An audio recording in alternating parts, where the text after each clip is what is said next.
Hi, I'm Rachel from Jim and Beans Wool, and today I'm going to show you all the stitches you need to know for block 13 of the Cascade Yarns Knitterati Gradient Latgan.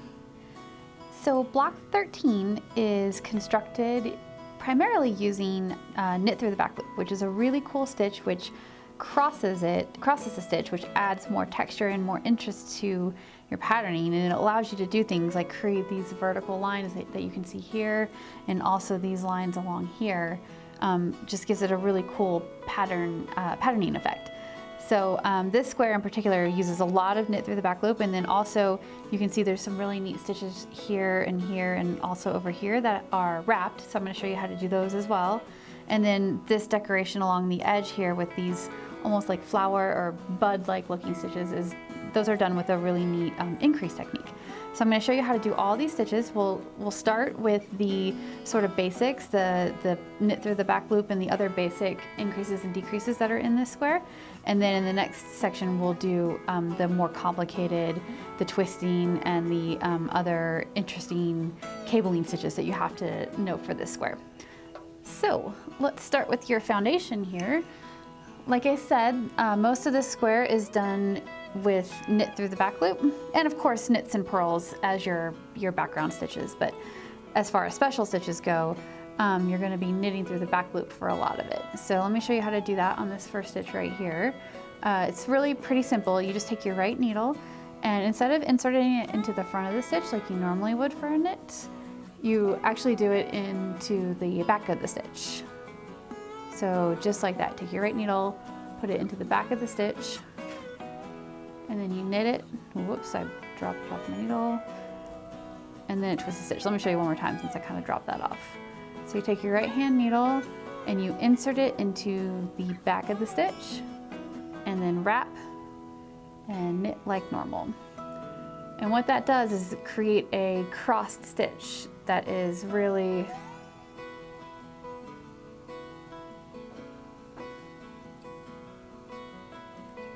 you can see how the stitch is crossed right there, and that is what creates that really neat patterning in this square.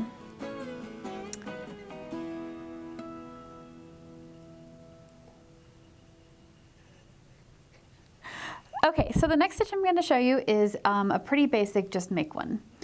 And the make one is done by lifting the strand in between the two needles, just like that.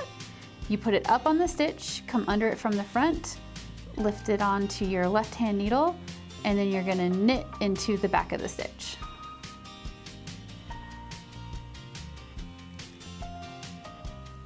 And there we've got your make one.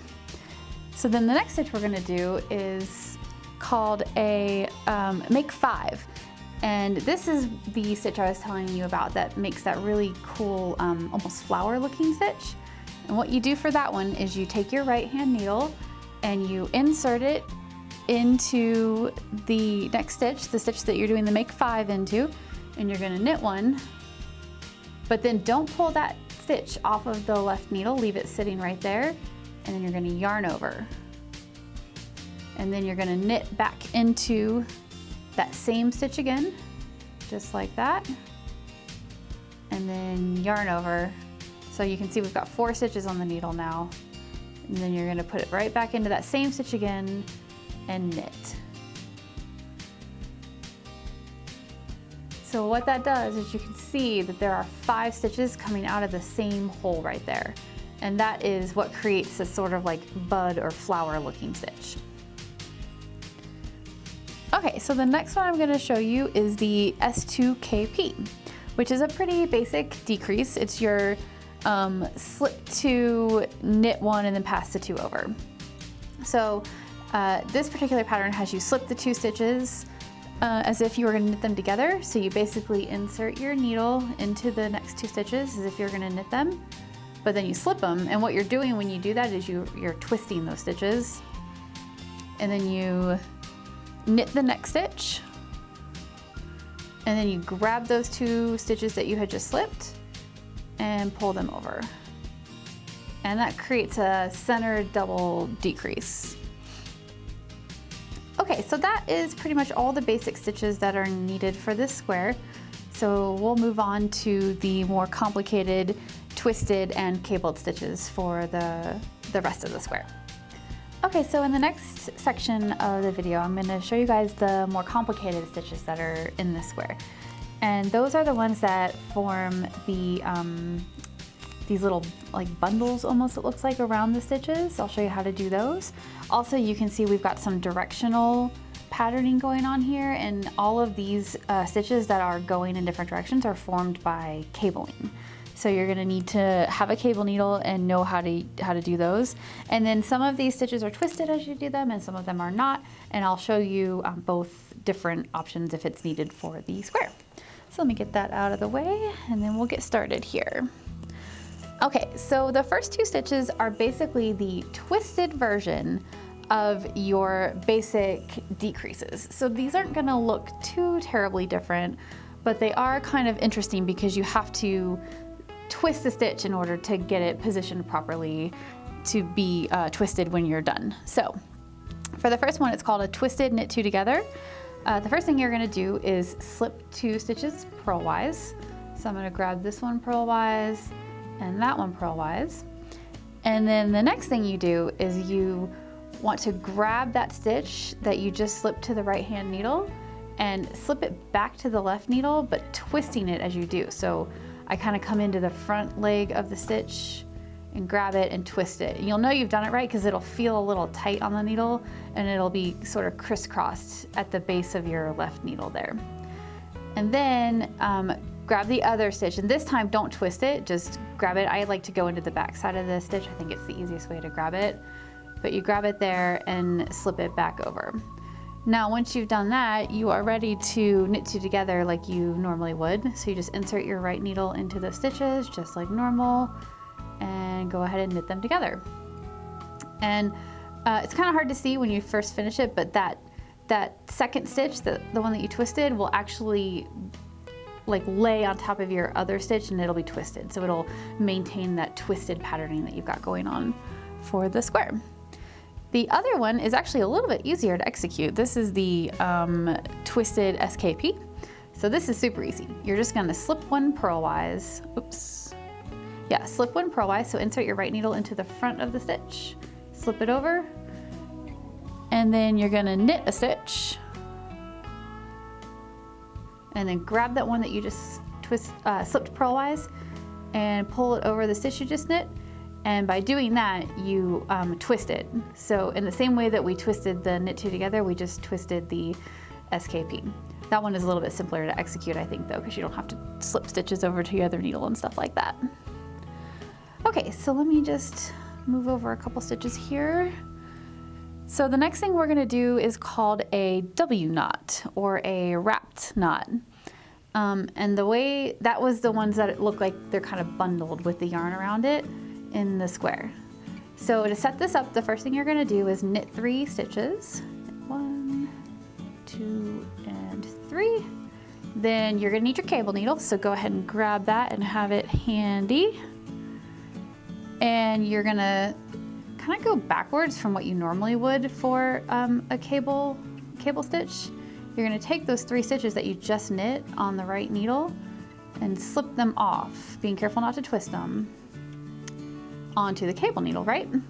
And then you can hold that either to the front or the back. It doesn't really matter, whatever is easier for you to hang on to, but the main thing is you've got your working yarn coming off of the furthest stitch on your cable needle, and you want to grab that working yarn and you're going to wrap these stitches counterclockwise.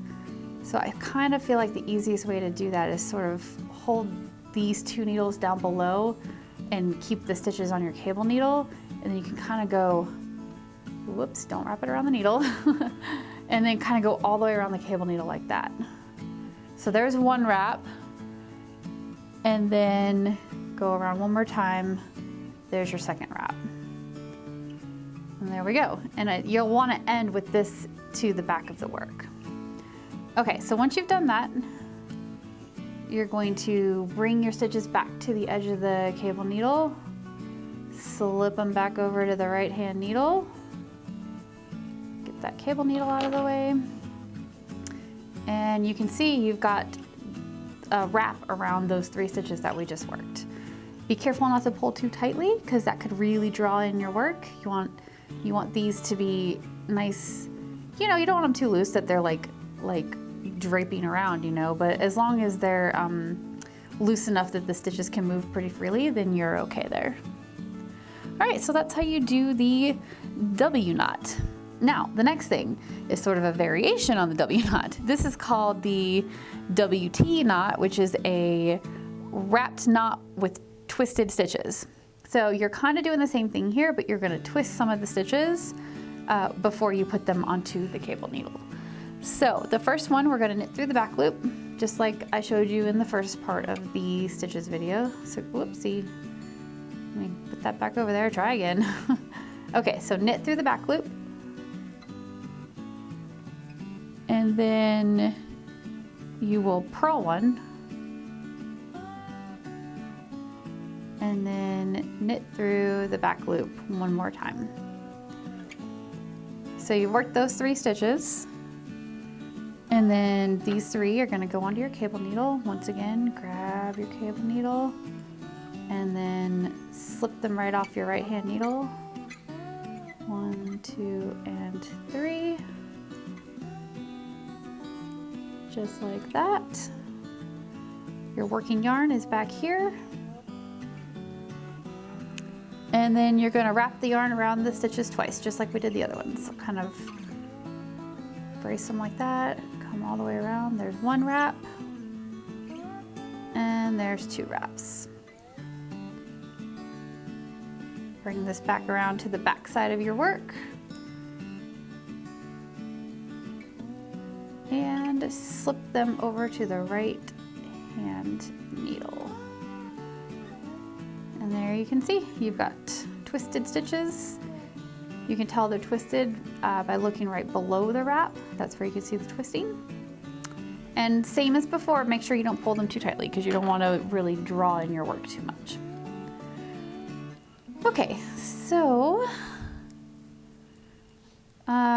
we've got just a couple more stitches to do here. I'm going to actually go ahead and knit a few stitches so that I can get onto the other side of my work to show you these last couple. The last 2 stitches we're going to do are the 3 stitch twists. So let's get over to a spot that has some nice open space for working. Okay, couple more stitches. I don't like doing my sample stitches on top of other ones, so all right, this is a good spot right here. So grab your cable needle and you're going to slip 1 stitch to your cable needle and hold it forward. This is for the 3 stitch left twist. 3 stitch LTP is how they call it in the pattern. So slip 1 stitch to cable needle, hold to front, knit 1 through the back loop, and then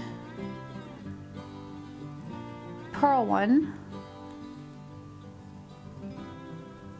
and then come back to your stitch that's on the cable needle and knit that one through the back loop as well. And that's your twisted stitch that's leaning to the left. All right, then we've got 1 more to go. This is our 3 stitch right twist. 3 stitch RTP is what it's called in the pattern. And this time you're gonna slip 2 stitches to the cable needle and hold them back. So 1 and 2 to the cable needle and then to the back of the work. And then knit 1 through the back loop. So this stitch here goes through the back loop. And then you're going to come back to the 2 stitches on your cable needle and you're going to bring your working yarn forward and purl 1. And then knit 1 through the back loop.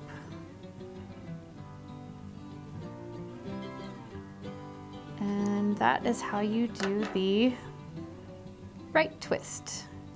So you can see that stitch is twisted and is leaning to the right. And that is all the stitches that you need to know in order to complete this block. Thanks so much for knitting along with me. Be sure to check back in 3 weeks for block 14. See you next time.